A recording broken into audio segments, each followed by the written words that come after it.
American advertising certainly dominated during the 60s and the 70s. It then was dragged down by an excessive belief in research, which really killed all creativity and stifled the business, at which point the Brits, I think, saw an opportunity.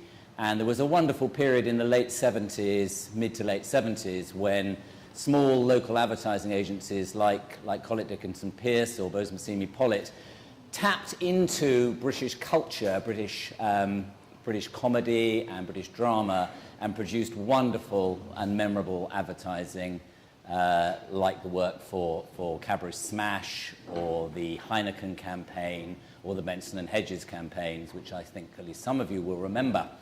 But after that, I think the industry in Britain certainly went into something of a self-satisfied decline, and it's certainly true that since the advent of digital advertising and the use of the internet as a powerful comms medium, I think we really have rather lost our way. This is somewhat challenging, but the myth propagated by the BBC that it's a globally respected news brand has, in my view, not been true for many years.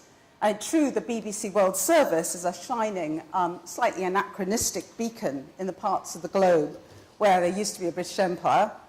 But who in their right minds would watch BBC World Abroad if they actually had a choice of TV channels? Turning to the UK's largest commercial broadcaster, ITV, actually no one has ever heard of ITV outside the UK, I'm afraid.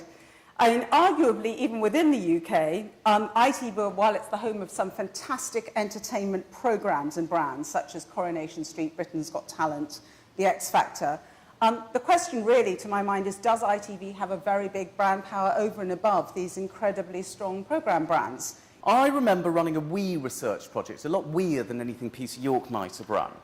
We asked respondents in this to give us their first associations, symbols to do with two things, America and England. And of course, it was all quite obvious in some ways, but there was one really striking fact there, which is that everything American was about 500 years younger than anything British.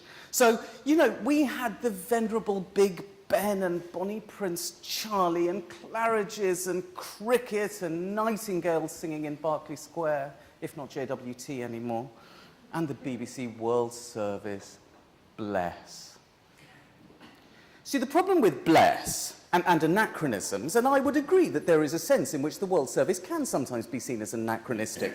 The problem with it is it's not enough for us to continue to wield sufficient influence to drive Britain's cultural, commercial and political aims. And fine, Bronwyn said we have no money. We don't have very much money, but it's a hell of a lot cheaper to run a radio service than to build missiles. What we need is a brand book for Brand Britain, a strategy which articulates what we're famous for, what we want to continue to be famous for, and then to use the Tracy Emins and the Alan Sugars to evidence that strategy. Otherwise, we're a load of jewels in search of a crown. Not a million miles away from the ITV example. There is no crown, there's just a load of jewels. What struck me during my time at Number 10 was we do still internationally punch above our weight. If you go to a big international conference, whether it's Copenhagen or a Brussels summit, and this isn't a point about who is Prime Minister or not. Look at what's happened to G20 this time. We as a country punch above our weight. And I think part of that is because we have a machine around Prime Ministers that makes it happen. But I also think we are actually, as a country, in those situations, better than others at communicating what we want to achieve and how we want to achieve it. So I do think this concept of the Britain PLC punching above its weight is something we need to hold on to, because I think it's a great virtue for the country. The downside is, and this is where Jane and her colleagues come in, and I can see why it happens, but we have an amazing tendency as a result of that, I think, in some situations, to build ourselves up to the most extraordinary level where the only thing that can happen is failure. We do lead the world in terms of popular television. The UK accounts for 41% last year of all global format sales. And 67% of that UK total was contributed by independent production companies in the UK. So if you go anywhere in the world, it is likely that the most popular factual or factual entertainment formats that you watch in that territory were conceived, produced and delivered in the UK and then sold abroad. And that is an element of success which we rarely praise in the UK and we should celebrate much more fulsomely. It contributes a lot of money to the UK and it also means that we have a really thriving creative industry in popular television here. I fundamentally disagree with the idea of brand Britain for the media sector. I think it's amazing. If you think of America, the most, I mean, okay, size, all those reasons, it dominates the media sphere in a way that we never can. Can you imagine brand America, where Apple, Google, Microsoft, not to mention Oprah, Drudge, the NBC, all somehow being part of an umbrella group, only the BBC, only in Britain? Could you actually think that was a corporate idea? The Guardian, after 9/11, which took some time after 9/11, but pretty quickly afterwards, realised there was a demand for what we have dubbed our fabulous brand directors, and there have been a few since 9/11, have dubbed the world's leading liberal voice.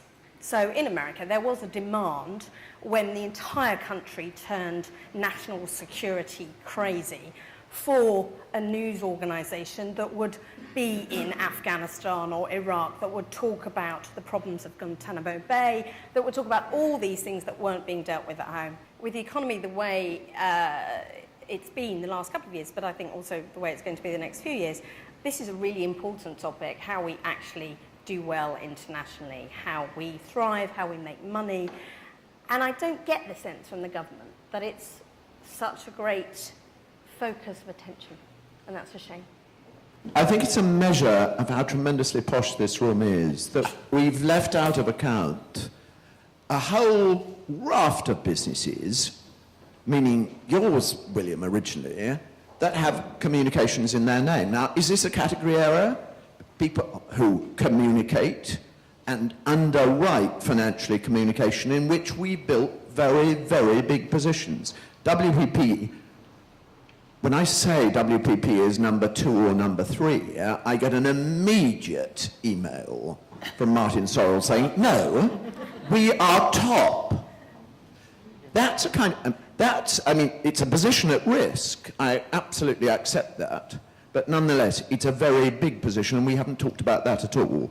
And I don't think that's a category error. I think we should have talked about that. I would like to thank all of the panel, who I think have done a fantastic job of treading that line between British self-deprecation and overweening arrogance and delusion that might lead us to believe that we can continue to punch above our weight. I think it's been a fascinating discussion. Thank you all very much indeed. Jane has promised to take personal questions on monetising the internet.